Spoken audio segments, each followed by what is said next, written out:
Bismillahirrahmanirrahim. Assalamualaikum warahmatullahi wabarakatuh.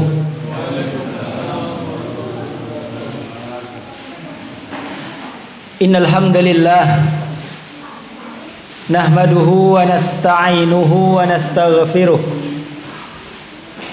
wa na'udzu billahi min sururi anfusina wa sayyiati a'malina.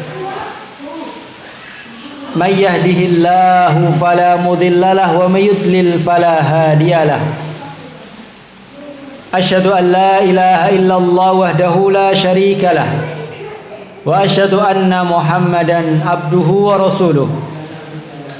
Qala Allahu jalla wa ala ya ayyuhalladzina amanu taqullaha haqqa tuqatih wa la tamutunna illa wa antum muslimun. Allahumma salli wa sallim wa barik ala nabiyyina Muhammadin wa ala alihi wa ashabihi wa man tabi'ahum bi ihsanin ila yaumiddin. Allahumma 'allimna ma yanfa'una wanfa'na bima 'allamtana warzuqna ilma. Amma ba'du, kaum muslimin muslimat, Bapak Ibu, adik-adik jamaah kajian Masjid An-Nur yang semoga senantiasa dimuliakan oleh Allah Subhanahu wa taala. Alhamdulillah, kita bersyukur kepada Allah Subhanahu wa taala karena Ia telah memberikan kepada kita begitu banyak nikmat yang kalau kita mau menghitungnya maka kita tidak akan sanggup untuk menghitungnya. Allah tegaskan wa in ta'uddu nikmatallahi la tuhsuha. Jika kalian mau menghitung nikmat Allah, maka niscaya kalian tidak akan sanggup untuk menghitungnya. Di antara nikmat yang Allah berikan kepada kita yang mungkin tidak Allah berikan kepada kebanyakan manusia, yaitu Allah berikan kepada kita taufik dan hidayahnya, sehingga ya dengan taufik dan hidayah tersebut kita mampu untuk menjalankan berbagai macam amaliyah ibadah.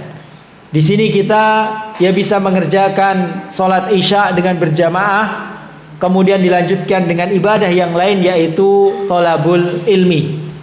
Kita memohon kepada Allah agar ibadah-ibadah yang kita kerjakan diterima oleh Allah dan bisa menjadi pemberat timbangan kebaikan kita pada hari kiamat kelak. Bapak Ibu adik-adik yang semoga senantiasa dimuliakan oleh Allah Subhanahu wa taala. Insyaallah pada kesempatan malam hari ini kita akan melanjutkan mengkaji kitab hadis Arba'in Nawawi yang ditulis oleh Al-Imam An-Nawawi rahimahullah. InsyaAllah pada kesempatan malam hari ini kita akan membaca dan mengambil faidah-faidah dari hadis yang ke-9. Ya, kita lanjutkan membaca hadis yang ke-9. Dan sekali lagi bahwasanya hadis-hadis yang ada di dalam kitab Arba'in Nawawi ini merupakan hadis-hadis yang menjadi pokok dari syariat Islam.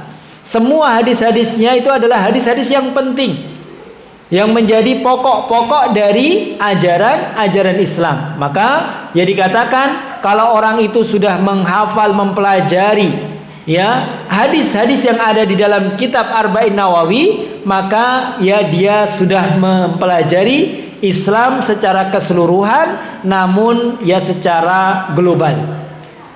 Jadi hadis-hadisnya merupakan hadis-hadis yang penting. Termasuk hadis yang akan kita baca ini yaitu hadis yang ke-9. Saya baca teks hadisnya, hadis yang ke-9. An Abi Hurairah Abdurrahman bin Sahrin radhiyallahu anhu qol. Bersumber dari sahabat Abu Hurairah dan namanya adalah Abdurrahman bin Sahr, semoga Allah meridhoinya.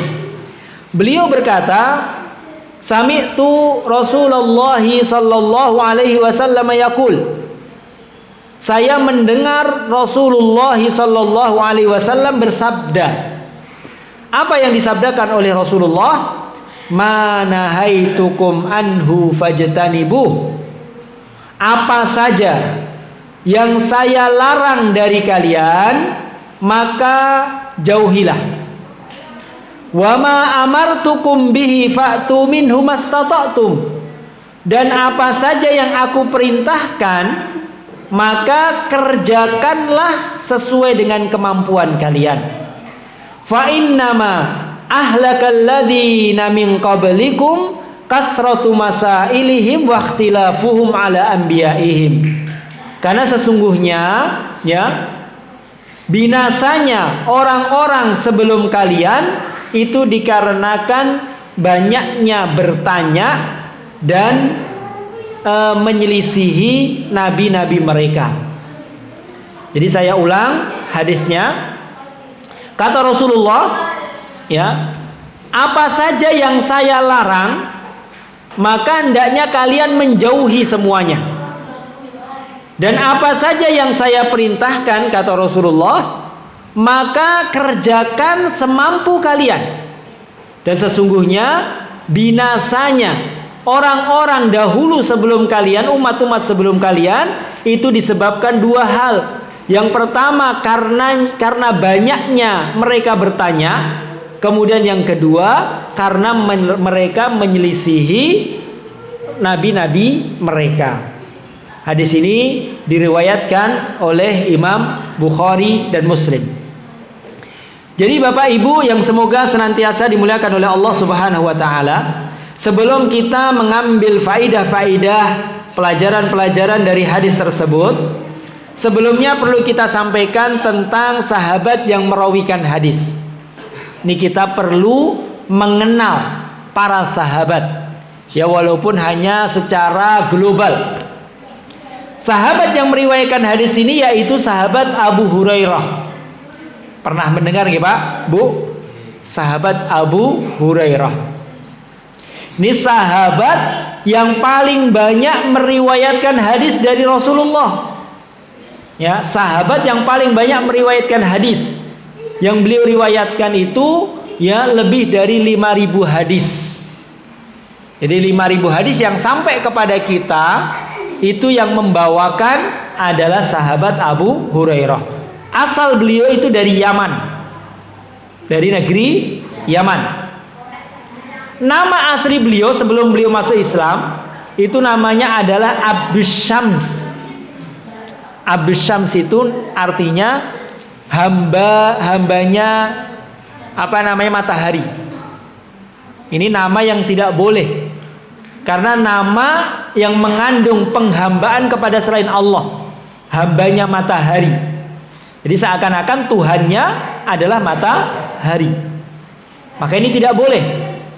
Kemudian ketika beliau masuk Islam, maka harus diganti nama tersebut. Maka digantilah dengan Abdurrahman. Sebagian juga mengatakan Abdullah.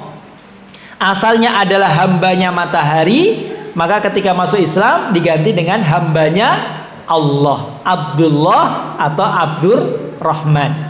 Dan dua nama itu adalah nama yang paling dicintai oleh Allah Subhanahu wa taala. Ahabbul asma'i ilallah Abdullah wa Abdurrahman. Nama yang paling dicintai oleh Allah itu Abdurrahman dan Abdullah. Jadi namanya Abu Hurairah itu adalah Abdurrahman. Sebagian mengatakan Abdullah. Tapi yang masyhur, yang terkenal itu Abdurrahman. Kemudian beliau lebih dikenal dengan kunyahnya daripada namanya.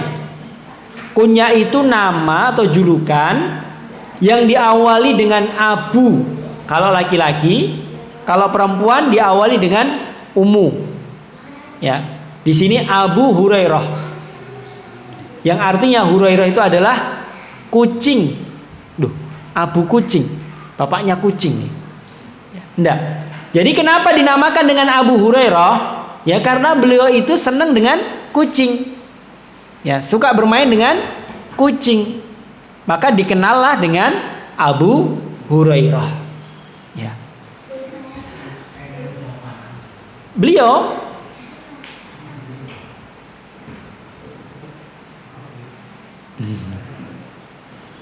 Baik. Jadi beliau ini ya bertemu dengan Rasulullah, dekat dengan Rasulullah dan para sahabat itu tidak lama, yaitu sekitar 4 tahun saja. Bahkan ya beliau itu mulai menuntut ilmu kepada Rasulullah, ya mulai belajar kepada Rasulullah itu hanya 3 tahun saja, ya. Jadi cuma 3 tahun ya beliau itu bersama Rasulullah. Tapi kita lihat 3 tahun bersama Rasulullah, tapi beliau meriwayatkan berapa hadis? 5.000 lebih hadis. Ini menunjukkan apa? Menunjukkan betapa semangatnya beliau belajar, semangatnya beliau menuntut ilmu. 3 tahun saja beliau sudah meriwayatkan 5.000 lebih hadis. Bahkan diriwayatkan selama 3 tahun bersama Rasulullah itu ya beliau itu menjadi ahli sufah. Ahli sufah itu karena beliau orang yang miskin, maka tidurnya seringnya di masjid. Jadi tidurnya di emperan masjid. Oleh karenanya beliau tidak pernah ketinggalan majelisnya Rasulullah.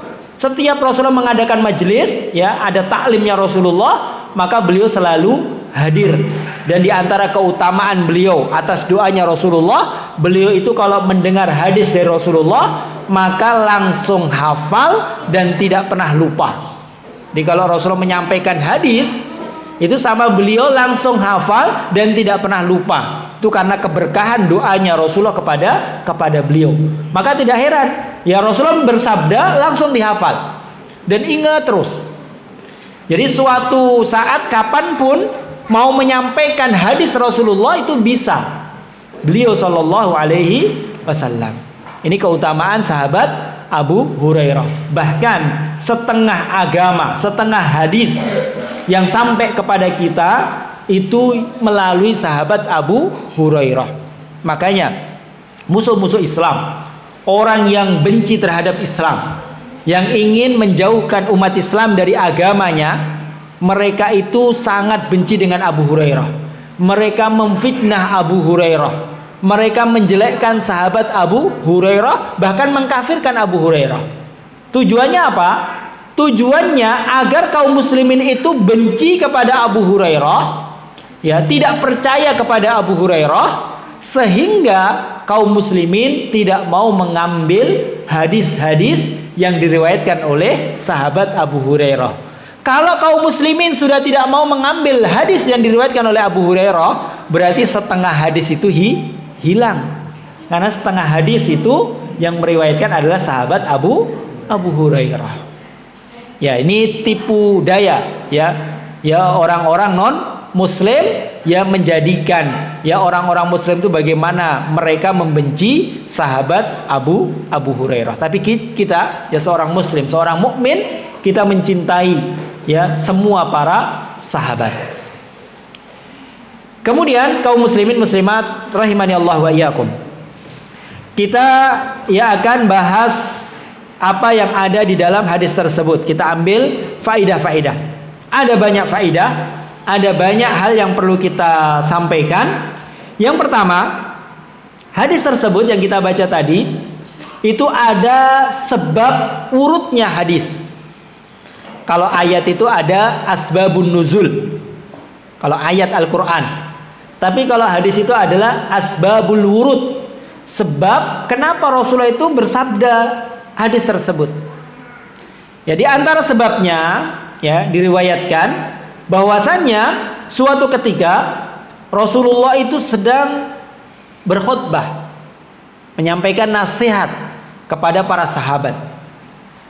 Rasulullah mengatakan, ayyuhan nas, wahai manusia, qad faradallahu alaikumul hajja fahujju. Sesungguhnya Allah itu telah mewajibkan kalian untuk haji. Maka ya pergilah haji, tunaikanlah haji. Ini Rasulullah menasehati, berwasiat kepada para sahabat. Kemudian ada seorang yang bertanya kepada Rasulullah, ya Rasulullah, akulla amin, apakah setiap tahun apakah setiap tahun kita diperintahkan untuk pergi haji? Maka Rasulullah diam, tidak menjawab. Kemudian orang tadi bertanya lagi, ya Rasulullah, akulah amin, apakah setiap tahun kita diperintahkan haji? Rasulullah diam lagi. Kemudian bertanya lagi sampai 3 kali. Kemudian Rasulullah menjawab, lau qultu na'am lawajabat. Seandainya saya mengatakan, menjawab pertanyaanmu tadi, saya mengatakan iya, wajib setiap tahun, maka Allah akan mewajibkan pergi haji setiap tahun.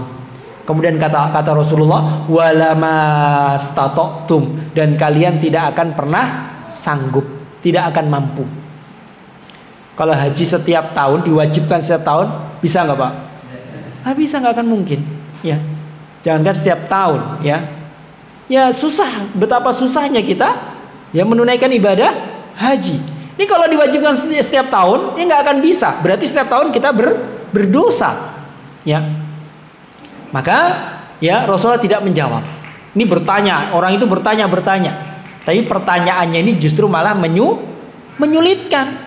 Ini kalau Rasulullah jawab ini, ya maka akan menjadi kewajiban menunaikan ibadah haji setiap tahun. Gara-gara satu orang yang bertanya tersebut, maka semuanya, seluruh umat Islam akan merasa kesulitan. Tapi Rasulullah tidak mau menjawab. Ya, artinya haji tidak diwajibkan setiap tahun, tapi 1 kali selama seumur hidup. Ya. Kemudian kata Rasulullah, ya Rasulullah mengatakan, "Daruni ma taraktukum fa inna ma halaka man kana qablakum bikasrati su'ali wa ikhtilafihim ala anbiya'ihim." Diamkanlah, tinggalkanlah, udah diam saja apa yang saya tinggalkan. Yang saya tidak perintahkan itu kalian diam saja. Nanti kalau kalian tanya, ya, maka jadi wajib, jadi diperintahkan, maka justru malah menyulitkan kalian. Kalau Rasulullah tidak memerintahkan ini, sudah diam saja. Jangan tanya, ya Rasulullah ini diwajibkan nggak? Ini diperintahkan nggak? Nanti justru malah dijawab, iya diperintahkan, iya diwajibkan. Nanti malah sulit. Kata Rasulullah, diamkan saja. Kalau Allah tidak memerintahkan, Rasulullah tidak memerintahkan, udah diem aja. Rasulullah tidak mengharamkan, sudah diem aja. Ya, berarti itu halal. Jangan banyak tanya. Kata Rasulullah, karena sesungguhnya binasanya orang-orang sebelum kalian, umat-umat sebelum kalian itu binasa sebab apa? Sebab banyaknya bertanya kepada nabi-nabi mereka. Dan sebab karena mereka menyelisihi dari perintah nabi-nabi mereka, maka mereka binasa. Jadi hadis ini, ya Bapak Ibu rahimani Allah wa iyyakum jami'an, menunjukkan kepada kita satu hal yang buruk, yaitu banyak bertanya tapi sesuatu yang sebetulnya tidak penting. Ya, banyak bertanya tapi justru malah membuat sulit, membuat sulit. Ada beberapa poin, beberapa faedah. Yang pertama, ya setelah kita mengetahui hadis tersebut dan sebab urutnya hadis tersebut, di dalam hadis tersebut, ya Rasulullah mengatakan, "Daruni ma taraktukum," diamkanlah saja, ya diamkan apa yang saya tinggalkan, yang saya tidak perintahkan, itu diamkan, jangan ditanya. Dan dalam hadis yang kita baca, Rasulullah mengatakan sebab binasanya umat-umat terdahulu itu karena banyak bertanya.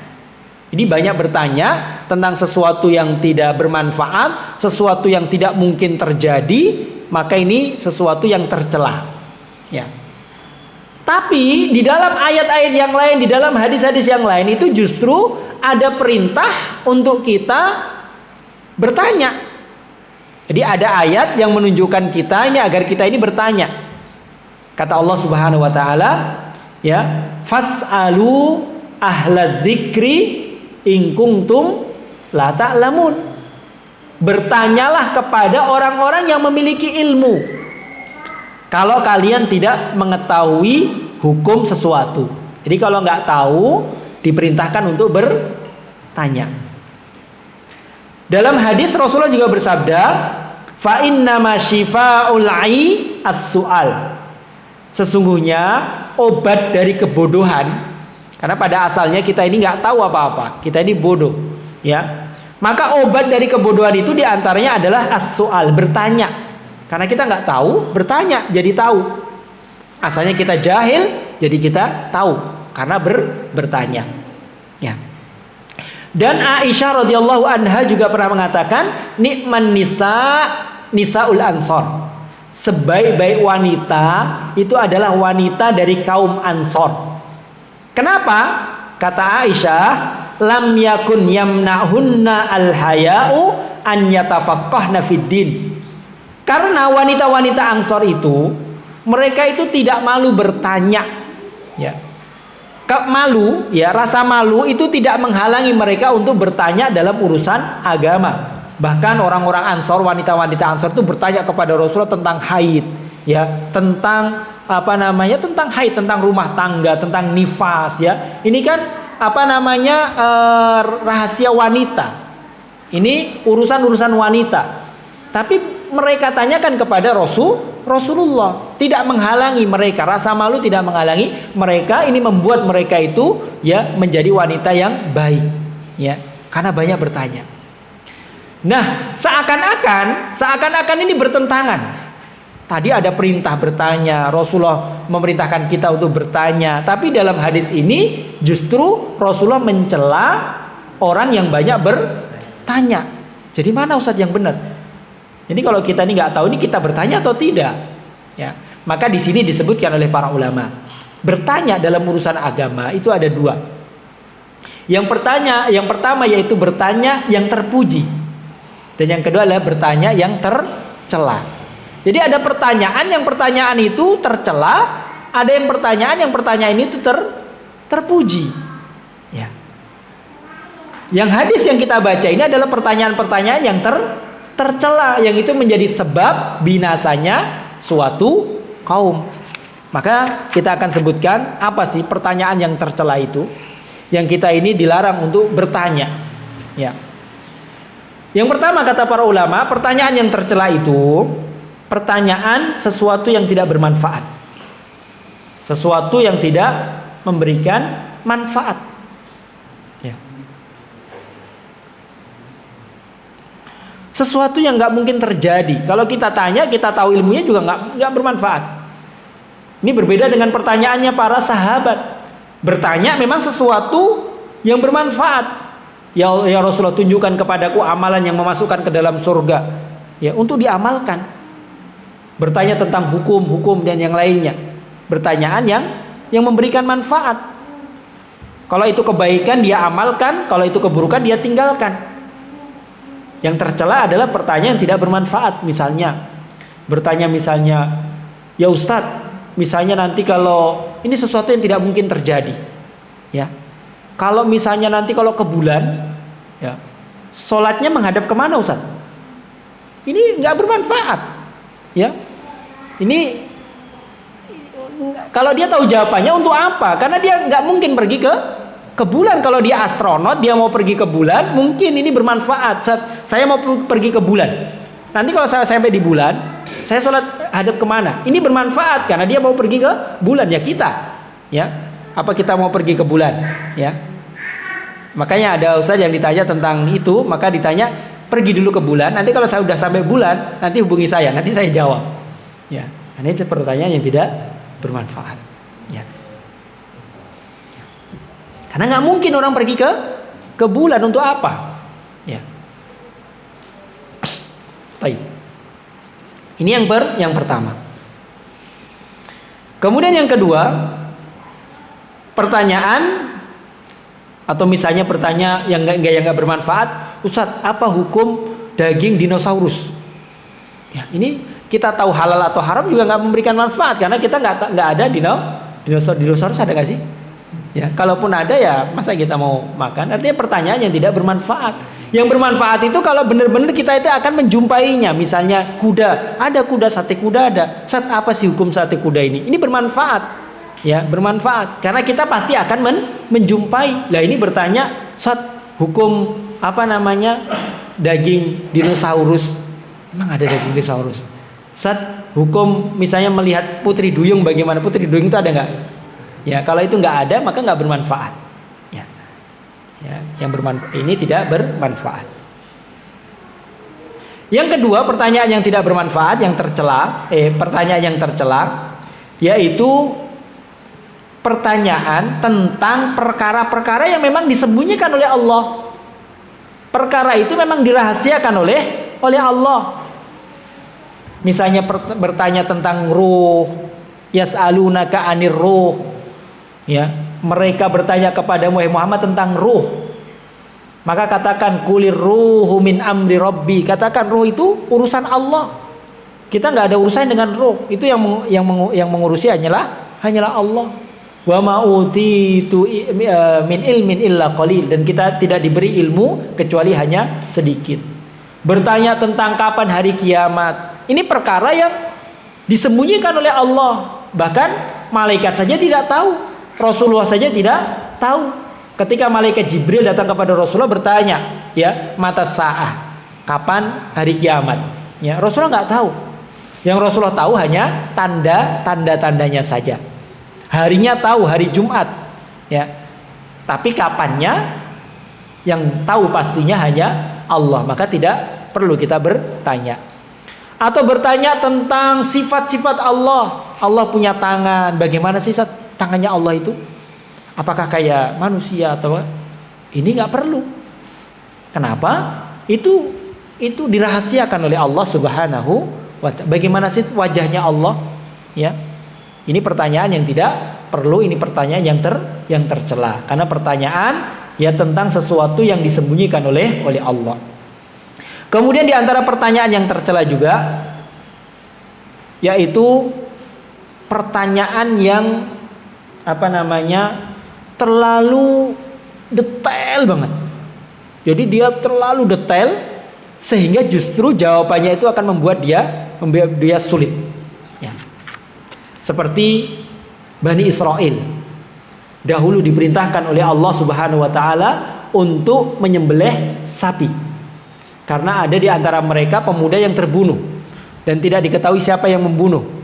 Kemudian ya Allah memerintahkan mereka untuk membunuh sapi, kemudian nanti bagian dari sapi itu dipukulkan kepada mayat tersebut sehingga nanti dia akan mengabarkan siapa yang akan membunuh. Diperintahkan untuk menyembelih sapi. Ini sebetulnya Bani Israel ini keberatan menyembelih sapi. Ya, makanya Bani Israel mengatakan, apakah kamu wahai Musa menjadikan kami permainan? Disuruh menyembelih sapi. Kemudian Bani Israel mengatakan, katakan kepada Robmu, kepada Allah, sapi yang kayak apa sih? Warnanya apa? Sapi yang bagaimana? Umurnya berapa? Ya, maka Allah mengatakan sapi yang coklat, ya, sapi yang tidak pernah dipakai untuk baja, sapi yang tidak tua, tidak muda, ya. Allah jawab. Dia tanya lagi, Allah jawab lagi. Sampai akhirnya, ya, sulit untuk menemukan sapi yang ditentukan oleh Allah. Padahal kalau tidak bertanya, itu menyembelih sapi siapa saja itu bisa. Ketika Allah memerintahkan untuk menyembelih sapi, mau sapi jantan, mau sapi betina, mau sapi muda, sapi tua, warnanya apa saja, itu bisa dan itu mudah. Tapi karena dia bertanya begini yang bagaimana, akhirnya ya mereka tidak bisa mendapatkan sapi yang disebutkan oleh Allah. Jadi bertanya untuk memberatkan. Ini sebab binasanya mereka. Banyak bertanya sesuatu yang memberatkan mereka, ya, dan kemudian mereka menyelisihi perintah Nabi mereka. Akhirnya mereka nggak jadi menyembelih.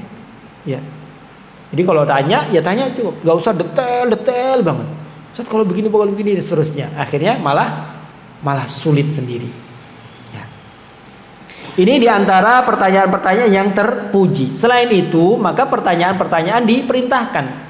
Ini tadi yang kita sebutkan pertanyaan yang tercela. Adapun selain itu, ya pertanyaan yang memberikan manfaat, pertanyaan yang untuk kita mengamalkannya, ya, Ustaz bagaimana cara sholat yang benar gini, itu untuk kita amalkan.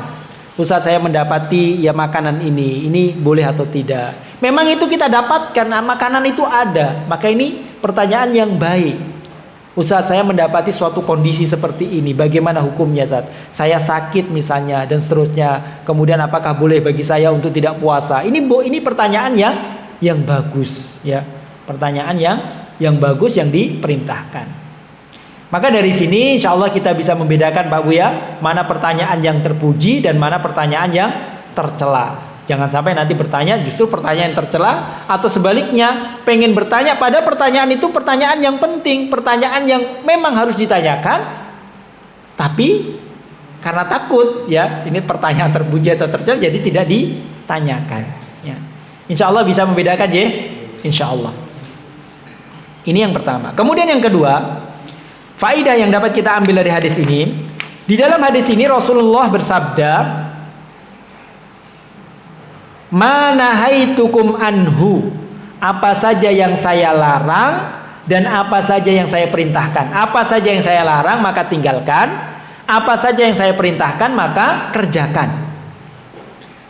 Ya. Maka di dalam agama ini Pak, maka ini ada dua. Ibadah itu ada dua, yaitu meninggalkan larangan, yang kedua melaksanakan perintah. Ya. Terkadang kita beribadah kepada Allah dengan meninggalkan apa yang dilarang oleh Allah. Ya, kita meninggalkan judi, kita tidak berzina, kita tidak mencuri, kita tidak mendolimi orang lain. Ini meninggalkan larangan, berarti kita ibadah. Kita sedang beribadah. Atau bisa jadi kita beribadah yaitu dengan menjalankan suatu perintah. Kita sholat, kita ngaji, kita sedekah. Itu ibadah dengan menjalankan perintah. Baik. Mana yang lebih baik? Ya, menjalankan perintah atau meninggalkan larangan? Ya. Maka ya tergantung. Tapi para ulama, sebagian para ulama mengatakan meninggalkan perintah itu lebih utama. Karena banyak orang yang bisa menjalankan amal-amal kebaikan, tapi kalau suruh meninggalkan larangan, dia sulit. Dia sholat bisa, ya, dia mengamalkan misalnya puasa bisa, sedekah lancar, ya, baca Al-Quran dia pinter, ya, bisa. Menjalankan perintah dia mudah, tapi giliran suruh meninggalkan larangan dia sulit. Ya suruh misalnya jangan minum khamr, dia sulit. Meninggalkan riba dia sulit. Meninggalkan musik ya dia sulit. Ya. Ini ya padahal para ulama mengatakan meninggalkan larangan itu ya bisa jadi lebih utama. Meninggalkan larangan. Kata Hasan Al-Basri, beliau mengatakan, "Ma ta'abbadal 'abiduna bi syai'in afdalu min tarki ma nahahumullahu ta'ala anhu."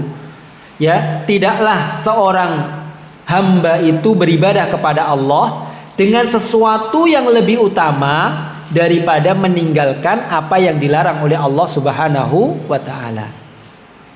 Ya. Maka kalau seorang itu jauh dari apa yang dilarang oleh Allah, maka dia akan semakin bertakwa kepada Allah. Jadi tidak cukup kita mengerjakan perintah. Yang penting saya sholat, yang penting saya sedekah, yang penting saya zakat, yang penting saya puasa. Enggak. Ya, tapi ternyata dia masih melanggar larangan-larangan Allah. Dia masih judi, dia masih minum khamr, dia masih larangan-larangan dia terjang. Maka ini tidak boleh. Jadi seorang mukmin ya, dia harus melaksanakan perintah-perintah Allah dan juga menjauhi larangan-larangan Allah Subhanahu wa taala. Bahkan ya, di dalam hadis ini Rasulullah Shallallahu alaihi wasallam bersabda tentang larangan, "Manahaitukum anhu fajtanibuh." Apa saja yang saya larang atas kalian, maka jauhilah. Maka jauhilah. Artinya bukan hanya meninggalkan, tapi jauhi sejauh-jauhnya. Makanya di dalam syariat itu, ya ketika Allah itu melarang sesuatu hal, maka Allah juga akan melarang sesuatu yang dapat menjerumuskan seseorang ke dalam hal tersebut. Contoh, Allah melarang kita berbuat zina. Zina ini dilarang. Nah, karena zina ini dilarang, maka Allah juga akan melarang apapun yang menjadi sarana untuk berzina. Makanya Allah melarang berkholwat, antara laki-laki dan perempuan, berdua-duaan antara laki-laki dan perempuan bukan mahramnya, karena yang ketiganya adalah syaitan. Ya, dilarang berdua-duaan. Ini padahal tidak berzina. Ya, dilarang karena hal itu dapat menjerumuskan kepada zina. Ya. Makanya Rasulullah mengatakan, apapun yang saya larang kata Rasulullah maka jauhilah. Rasulullah tidak mengatakan tinggalkanlah, tapi jauhilah sejauh-jauhnya. Artinya kita menjauhkan diri dari segala apa yang dilarang oleh Allah Subhanahu wa taala. Kemudian faedah yang berikutnya, di dalam hadis ini ya Rasulullah Shallallahu alaihi wasallam mengatakan, ma amartukum bihi fa'tu minhu mastata'tum. Apa saja yang saya perintahkan maka kerjakanlah semampu kalian. Jadi di situ Rasulullah mengatakan semampu kalian. Jadi kalau perintah, ada perintah dari Allah, ada perintah dari Rasulullah, maka kewajiban kita itu menjalankan sesuai dengan kemampuan kita. Fattaqullaha mastata'tum, bertakwalah kalian kepada Allah sesuai dengan kemampuan kalian. La yukallifullahu nafsan illa wus'aha. Allah itu tidak membebani hambanya di luar kemampuannya. Kalau kita tidak mampu melakukan apa yang diperintahkan oleh Allah, maka gugur kewajiban. Haji misalnya wajib, tapi kalau nggak mampu, ya kita nggak haji pun nggak dosa. Kita tinggalkan perintah tersebut, kita tidak kerjakan perintah tersebut, boleh, karena tidak mampu. Zakat misalnya wajib, ya. Kalau tidak mampu, maka gugur kewajiban. Sholat misalnya, ya. Sholat ini wajib, sebelum sholat itu berwudu dengan air. Tapi kalau nggak mampu berwudu, ya, karena mungkin tidak ada air sama sekali, atau ada air tapi kita tidak bisa menggunakan karena kita sakit, badan kita sedang sakit, luka-luka misalnya, ya, boleh tidak berwudu? Boleh, ya, tapi diganti dengan tayamum. Sholat diwajibkan untuk berdiri, dan itu merupakan rukun sholat. Sholat itu harus berdiri. Kalau sholat wajib, ya harus berdiri. Beda kalau sholat sunnah, dalam keadaan tertentu, ya misalnya di kendaraan atau yang lain, boleh kita duduk. Tapi sholat fardu, ya harus berdiri. Kalau nggak mampu berdiri karena sakit, ya maka boleh duduk. Kalau duduk juga tidak mampu, maka boleh berbaring. Jadi melakukan perintah itu sesuai dengan kemampuan. Dan ini menunjukkan bahwasanya agama Islam ini adalah agama yang rahmah, agama yang mudah. Syariatnya itu semuanya mudah. Rasulullah mengatakan, inna hadzal dina yusrun. Sesungguhnya agama Islam ini adalah agama yang mudah. Ya. Agama yang mudah. Tapi kalau kita perhatikan, Rasulullah itu mengatakan semampu kalian itu hanya ketika menjalankan perintah. Ketika meninggalkan apa yang dilarang oleh Allah, ya, manahaitukum anhu, maka Rasulullah tidak mengatakan semampu kalian. Maka dari sini dapat kita ambil pelajaran, jadi Pak Bu. Jadi dalam syariat itu ada perintah, ada larangan. Kalau perintah kita kerjakan semampu kita. Kalau nggak mampu ya sudah, nggak kita kerjakan dan kita nggak dosa. Tapi kalau itu larangan, maka kewajiban kita meninggalkan semuanya. Tidak ada alasan tidak mampu. Loh, kenapa berbeda? Kalau melakukan perintah kok sesuai dengan kemampuan, tapi kalau larangan tidak sesuai dengan kemampuan. Kenapa berbeda? Iya, para ulama menjelaskan, kalau meninggalkan perintah itu semuanya mampu. Semuanya mampu. Karena meninggalkan itu kita diem saja. Diem ini nggak ngapa-ngapain ini. Ini sudah meninggalkan larangan. Ini kita diem ini berarti kita nggak berjudi, kita nggak minum khamr, kita nggak berzina. Ini diem aja. Jadi ya meninggalkan larangan itu harusnya semuanya mampu. Ya. Karena dia tidak melakukan apapun, dia diem. Masa kita nggak bisa diem aja? Ya mampu semuanya. Ya, maka tidak ada alasan ya semampu kalian, tidak. Maka apapun larangan kemudian kita terjang, maka kita berdosa. Tapi kalau menjalankan perintah, ya itu sesuai dengan kemampuan. Kenapa? Karena menjalankan perintah itu butuh action. Ya dia melakukan sesuatu. Sholat, maka dia harus mengerjakan gerakan-gerakan sholat. Haji, maka dia harus melakukan ya perjalanan haji. Ya, membaca Al-Quran, puasa, zakat, maka dia harus melakukan sesuatu. Dan terkadang melakukan sesuatu itu terkadang ada orang yang tidak mampu. Ya, maka ini bedanya. Ya. Maka di sana ada kaidah, ini kaidah yang luar biasa di dalam syariat Islam, ya. La harama ma'adz-dzarurah walal wajiba ma'al ajzi. Yaitu tidak ada sesuatu yang diharamkan kalau dalam keadaan darurat. Dan tidak ada sesuatu yang diwajibkan kalau dalam keadaan lemah tidak mampu. Jadi yang pertama itu ya sesuatu yang haram itu menjadi boleh dalam kondisi darurat. Sesuatu yang haram itu dibolehkan. Kita melanggar pun tidak berdosa dengan catatan dalam kondisi darurat. Contoh, minum khamr. Minum khamr ini haram. Tapi misalnya kita keselak ini udah misalnya ini udah hampir mati, nggak bisa napas, keselak.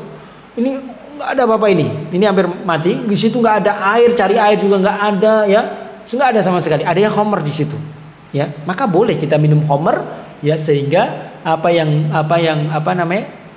yang mengganggu tadi, ya, hilang. Sehingga tidak keselak lagi, boleh. Maka ketika kita minum khamr pada saat itu, maka ya tidak jatuh dalam perbuatan dosa karena darurat. Tapi kalau sudah tidak keselak lagi, nyoba lagi, ya khamrnya itu, maka dosa itu. Di hutan misalnya, ya kita nggak punya makanan, ya bekal habis. Ini kalau nggak makan mati, ya bisa dipastikan kalau nggak makan mati. Di situ nggak ada apapun, adanya cuma ya sesuatu yang haram. Misalnya apa itu? Misalnya daging babi misalnya, ya maka boleh pada saat itu ya makan daging babi, boleh karena kondisi darurat. Ya. Makanya misalnya kemarin misalnya dalam kondisi COVID, ya misalnya COVID sangat berbahaya dan tidak ada obatnya kecuali vaksin, ya. Kemudian vaksinnya itu mungkin dari bahan haram, ada bahan babi atau yang lainnya. Maka kalau memang vaksinnya itu benar-benar ampuh bisa menyelamatkan seorang dari COVID dan tidak ada obat lain, tidak ada vaksin lain yang halal, ya, maka wallahu alam itu boleh karena darurat. Tapi kalau ada yang lain, maka jadi haram, harus mengambil sesuatu yang lain yang halal tadi. Tapi kalau nggak ada yang lain sama sekali dan itu memang paling ampuh dan tidak ada yang lain, maka jadi halal karena darurat. Karena darurat. Dan juga sebaliknya, ya, kewajiban apapun kalau kita lemah, kita nggak mampu, maka gugur kewajiban. Apapun itu, ya. Kewajiban apapun, ya, kalau kita nggak mampu, maka gugur kewajiban. Ini ya indahnya Islam, rahmatnya Islam. Kemudian, ya, kaum muslimin, Bapak Ibu rahimani Allahu wa iyyakum jami'an, di sini Rasulullah Shallallahu alaihi wasallam menyebutkan tentang larangan dan tentang perintah, dan pada asalnya hukum perintah itu hukumnya adalah wajib. Menjalankan perintah itu hukum asalnya adalah wajib, ya. Adapun larangan, ya meninggalkan larangan, ya larangan itu pada asalnya kalau kita terjang adalah haram, dosa. Ya, itu hukum asal. Kemudian yang terakhir, faedah yang terakhir yang bisa kita ambil dari hadis ini, ya kaum muslimin muslimat rahimani Allahu wa iyyakum jami'an. Di akhir hadis, ya Rasulullah Shallallahu alaihi wasallam menyebutkan bahwasanya di antara sebab ya binasanya umat-umat terdahulu, yang pertama karena banyaknya bertanya yang tidak memberikan manfaat, yang kedua karena ya mereka menyelisihi nabi-nabi mereka. Maka dari sini dapat kita ambil pelajaran ya bahwasannya kita ya kalau kita menyelisihi Rasulullah, ya menyelisihi ya Islam, syariat Islam, maka ya kita akan binasa. Kita akan celaka. Kita tidak akan selamat dunia dan akhirat. Ya, selamatnya kita, bahagianya kita itu karena kita mengikuti Allah, mengikuti Rasulullah Shallallahu alaihi wasallam. Tapi kalau sebaliknya Rasulullah memerintahkan sesuatu tapi kita tinggalkan. Kebalikannya kalau Rasulullah melarang dari sesuatu kemudian kita terjang, ya maka kita akan binasa. Binasa dunia dan akhirat. Ya. Contoh mudahnya, gambaran mudahnya yaitu perang Uhud. Perang Uhud itu, Pak, itu keadaan kaum muslimin pada saat itu di atas angin awalnya, karena jumlahnya yang begitu banyak, ya memang sudah siap, ya. Dan awalnya ya kaum muslimin itu menang, mereka menang. Musuh orang-orang kaum musyrikin pada saat itu sudah kalang kabut, sudah kabur, ya. Waktu itu masih dipimpin kaum musyrikin masih dipimpin dengan Khalid bin Walid yang dijuluki Saifullah, pedangnya Allah. Sahabat yang mulia, dahulu masih berada di barisan panglimanya orang-orang musyrik pada perang Uhud. Mereka sudah balik, sudah kabur, sudah melarikan diri. Ya, kaum muslimin menang. Tapi ya Rasulullah itu sudah berpesan kepada pemanah yang ada di Bukit Uhud, yang ada di atas Bukit Uhud. Rasulullah menasihati, berwasiat jangan pernah turun apapun keadaannya sampai ada perintah Rasulullah untuk turun. Kalau nggak ada maka jangan turun apapun keadaannya. Kemudian melihat ya musuhnya sudah pergi, ya ghanimah banyak, ya di bawah itu banyak ghanimah, ya maka orang-orang ya kaum muslimin yang ada di Uhud yang menjaga Uhud itu dengan panah-panah mereka, yang mereka turun melanggar perintah Rasulullah. Rasulullah perintahkan di atas, tetap di atas, nggak boleh turun, tapi mereka turun. Apa yang terjadi? Ketika mereka turun, maka pasukan kaum musyrikin yang sudah balik tadi, ya sudah melarikan diri, melihat gunung Uhud, ya sudah kosong, maka mereka balik lagi, kemudian menguasai gunung Uhud yang sudah ditinggal. Kemudian giliran menyerang kaum muslimin yang ada di bawah. Maka jadilah kaum musyrikin ya di atas angin, ya sehingga banyak para sahabat meninggal, ya bahkan Rasulullah ya luka parah pada perang Uhud tersebut, gigi gerahamnya patah dan yang lainnya, luka-luka Rasulullah Shallallahu alaihi wasallam. Gara-gara apa? Ya gara-gara karena mereka menyelisihi Nabi mereka, menyelisihi Rasulullah Shallallahu alaihi wasallam. Maka tidak ada keselamatan, tidak ada kebahagiaan, tidak ada keberuntungan ya dengan menyelisihi Rasulullah Sallallahu Alaihi Wasallam. Kata Allah Subhanahu Wa Taala, "Wa man a'rada an dzikri fa inna lahu ma'isyatan dzanka." Barang siapa yang menyelisihi peringatanku, kata Allah, menyelisih peringatan Rasulullah, menyelisih peringatan Allah, fa inna lahu ma'isyatan dzanka, maka pasti dia akan mendapatkan kehidupan yang sulit. Kehidupannya pasti sulit dunia dan akhirat, ya. Maka kalau kita mau mendapatkan keselamatan, kebahagiaan, maka ikuti perintah-perintah Rasulullah, kita kerjakan sekuat tenaga kita. Kemudian larangan-larangan ya yang Allah Rasulullah larang, maka kita tinggalkan, maka pasti insya Allah kita akan mendapatkan ya kebahagiaan, kita akan mendapatkan keselamatan. Tapi kaum muslimin muslimat ya yang semoga senantiasa dimuliakan oleh Allah Subhanahu wa taala. Mungkin ini yang bisa kita sampaikan pada kesempatan kali ini. Ya, sebelum kita akhiri, ya mungkin ada pertanyaan, kami persilahkan. Pak, ibu-ibu nanti bisa dipersiapkan kalau ada pertanyaan. Monggo. Waalaikumsalam warahmatullahi wabarakatuh.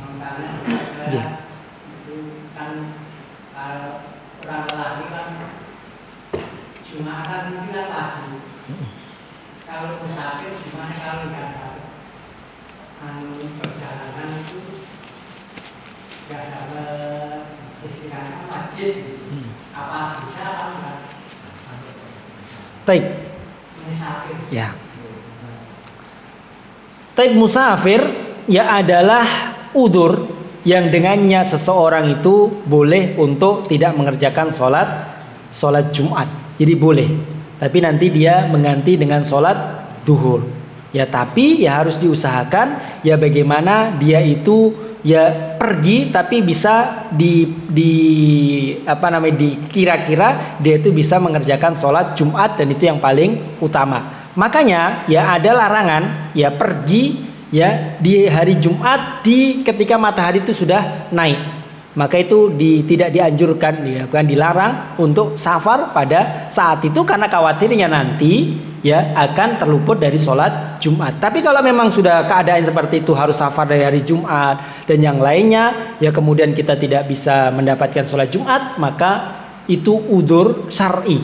Ya udzur yang membolehkan seseorang itu tidak mengerjakan sholat Jumat. Ya, baik. Tapi safar para ulama membagi safar itu ada 3 macam.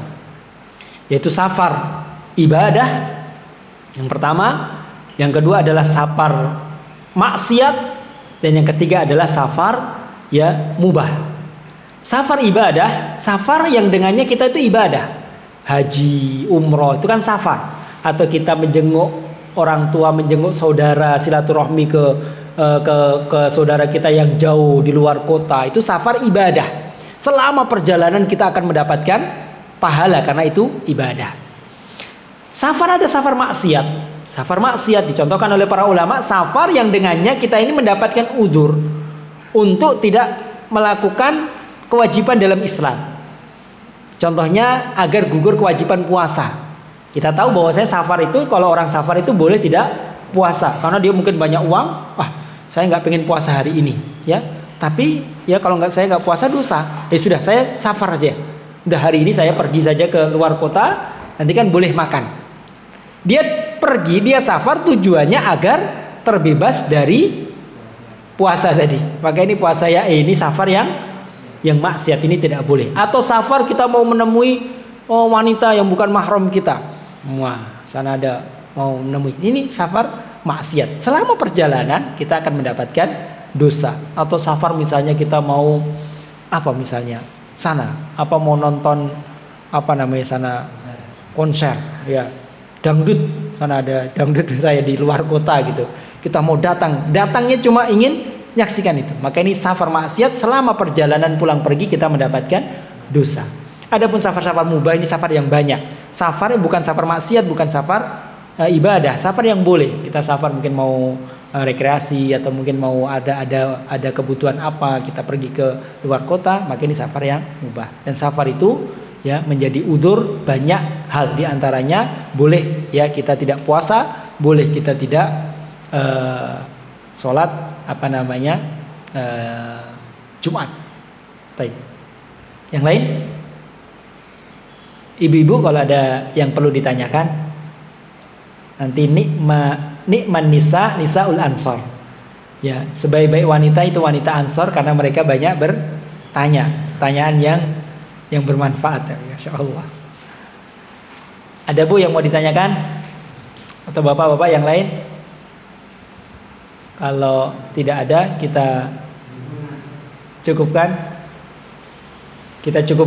Subhanakallahumma wa bihamdika asyhadu an la ilaha illa anta astaghfiruka wa atubu ilaik. Wassalamualaikum warahmatullahi wabarakatuh.